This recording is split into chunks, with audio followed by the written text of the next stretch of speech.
Hello everyone, welcome to a new blog. আশা করছি তোমরা সবাই খুব ভালো আছো আর আমরাও ভালো আছি।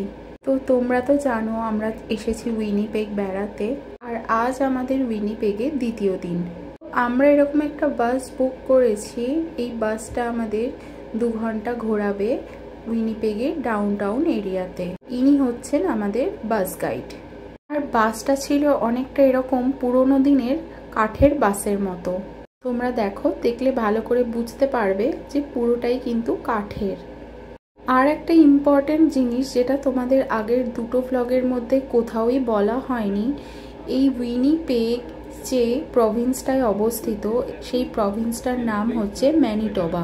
আমরা যেরকম অন্টারিওতে থাকি, অন্টারিও একটা যেরকম প্রভিন্স, সেরকম ম্যানিটোবাও হচ্ছে আর একটা প্রভিন্স। তো এই ম্যানিটোবারই ক্যাপিটাল হচ্ছে উইনিপেগ, যেখানে আমরা বেড়াতে এসেছি। আর এই উইনিপেগের সময় কিন্তু টরন্টো থেকে 1 ঘন্টা পিছিয়ে, মানে আমরা আছি এখন আর একটা ডিফারেন্ট টাইম জোনে। তোমাদের মনে আছে কিনা জানি না, আমি যখন শার্লট টাউন বেড়াতে গিয়েছিলাম তখন শার্লট টাউনের সময়ও কিন্তু টরন্টো থেকে আবার 1 ঘন্টা এগিয়ে ছিল। বাট এখন যে টাইম জোনটাতে আমরা আছি সেটা 1 ঘন্টা পিছিয়ে আছে টরন্টোর টাইম থেকে। Surrounded by this wrought iron fence. Jay Ashdown. He was that hardware merchant. I showed you his hardware store and his warehouse. He used nothing but the finest materials to build that building. এই যে জায়গাটা, ব্রিজের নিচে যে নদীটা তোমরা দেখতে পাচ্ছ, এই জায়গাটাকে বলে ফর্ক। ফর্ক হচ্ছে যেখানে দুটি নদী মিলিত হয়। তো এখানেও কালকে আমরা একটা বোটিং করার প্ল্যান রয়েছে। আর এদিকে দেখো, এখানে আপেল কিরকম রাস্তায় পড়ে থাকে। লাইক এখানে প্রচুর আপেল গাছ, আর সেই গাছে প্রচুর আপেল হয়, আর রাস্তায় এরকম ভাবে আপেল পড়ে থাকতে দেখা যায়। আর দাঁড়াও তোমাদের আপেল গাছটা একবার দেখাই। এই হচ্ছে আপেল গাছটা। Winnipeg. In the park and in the forest, there's approximately 12 kilometers of trails, and they are all groomed. They are all asphalted paved trails, and some of them are groomed in the wintertime, and they're used as cross-country ski trails. Some more green space in the form of a golf course.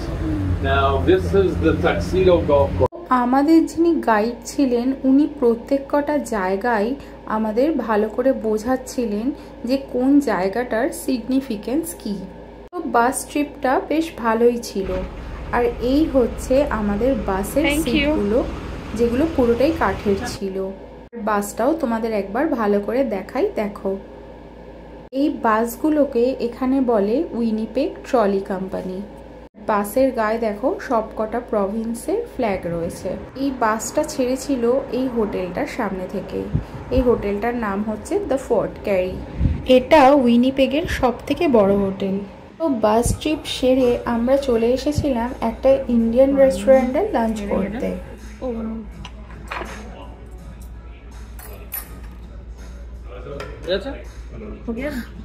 তো তারপর আমরা lunch করে আবারও এসেছিলাম ডাউনটাউনের যে যে জায়গাগুলো আমরা বাস থেকে ঘুরে দেখেছি তার মধ্যে যেগুলো ভালো লেগেছিল সেগুলো ঘুরে ঘুরে দেখতে। কারণ বাস থেকে তো আমাদের নামায়নি, পুরো ট্রিপটাই ছিল বাসে করে। এই বাস থেকে আমাদের একেবারেই নামা হয়নি বা নেমে ফটো তোলা হয়নি। তো আমরা সেই জন্য যে যে জায়গাগুলো ভালো লেগেছিল মার্ক করে রেখেছিলাম, সেই জায়গাগুলোতে আবার ঘুরতে এসেছি, সামনে থেকে দেখতে এসেছি। এটা যেমন ম্যানিটোবার লেজিসলেটিভ বিল্ডিং।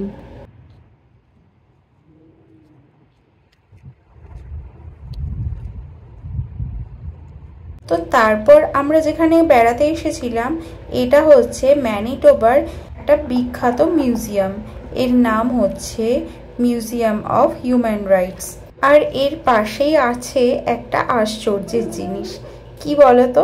এই দেখো আমাদের গান্ধী মূর্তি। বিদেশের মাটিতে গান্ধীজির মূর্তি দেখে সত্যি একটা আলাদা রকমের ভালো লাগা সৃষ্টি হয়েছিল। আর আমরা প্রত্যেকেই গান্ধী মূর্তির পাশে গিয়ে একটা করে ছবি তুলে নিয়েছিলাম। আর ওটা একটা স্মৃতি হয়ে থেকে যাবে আমাদের সাথে সারা জীবন।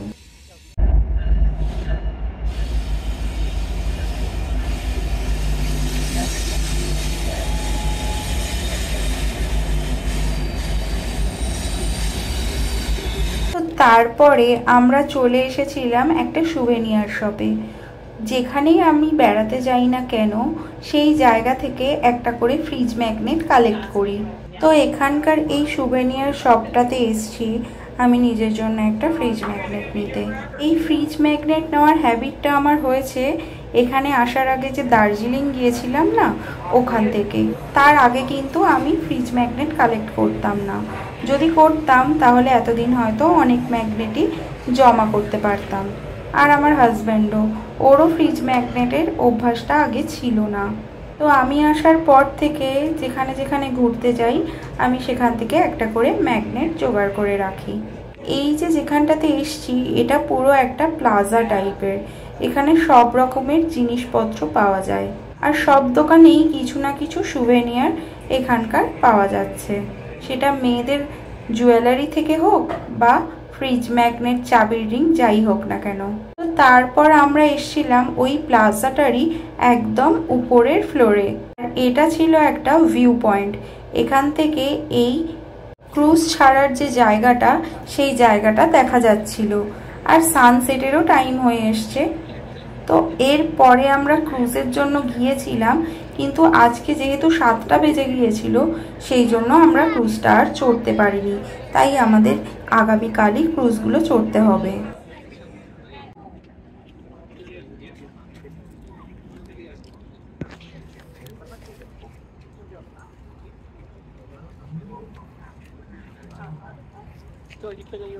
যাবো।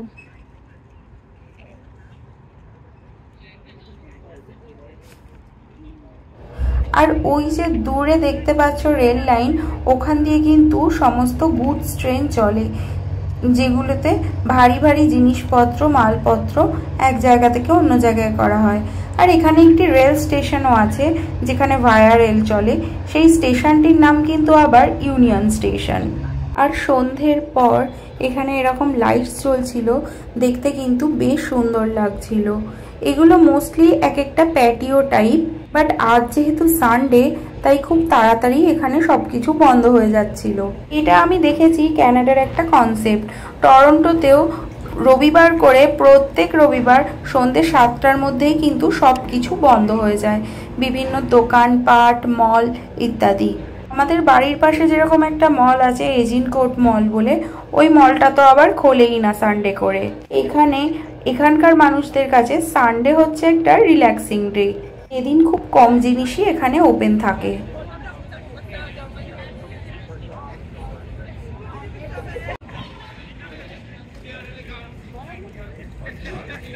তো ঘোরাফেরার পর আমরা চলে এসেছিলাম আমাদের হোটেলেরই সুইমিং পুলটাতে। আর এখানে এসে আমরা সবাই কিন্তু পুলে নেমেছিলাম আর তারপর চলে এসেছিলাম ডিনার করতে। আমরা পুল থেকে ঘরে গিয়ে সবাই ঘুমিয়ে পড়েছিলাম অলমোস্ট, তাই ডিনার করতে আসতে আমাদের বেশ লেটও হয়ে গেছে। এই রেস্টুরেন্ট বা পাবটা এটা 1টাতে বন্ধ হবে আর আমরা এসেছি ঠিক 12টা 45-এ। আর কাল যেহেতু আমাদের চলে যাওয়া তাই একটু ব্যাগ ট্যাগও গুছিয়ে নিলাম বেশ কিছুটা, বাট তারপরে একদমই ঘুমিয়ে পড়েছিলাম আমরা সবাই। আর এই রেস্টুরেন্টের অ্যাম্বিয়েন্সটাও কিন্তু বেশ ভালো ছিল।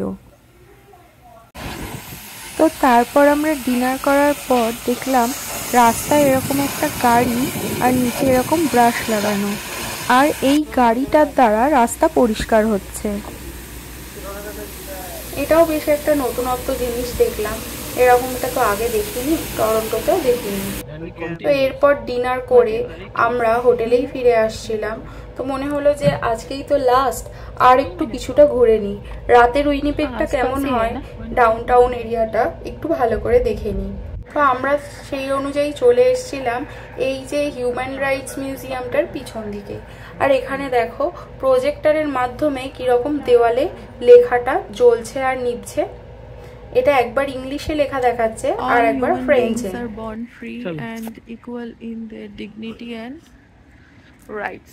তো তারপর আমরা চলে এসেছিলাম এই উইনিপেগের ডাউনটাউন এরিয়ার সবথেকে যে বড় আকর্ষণ, এই যে প্রভেঞ্চার ব্রিজ, এইটার সামনে। এটা এর আগে গাড়িতে যেতে আসতেই শুধু দেখেছি, ব্রিজের সামনেটা আসা হয়নি। আর এই ব্রিজটা দেখে আমরা কিন্তু সোজা চলে এসেছিলাম হোটেলে। তো চলো আজকে যেতে যেতে আমি আমার ব্লগটা এখানেই শেষ করছি। তোমাদের যদি ব্লগটা ভালো লেগে থাকে তাহলে অবশ্যই আমায় কমেন্টে জানিও আর একটা লাইক করে দিও, আর চ্যানেল সাবস্ক্রাইব করে আমার পাশে থেকো। চলো টাটা।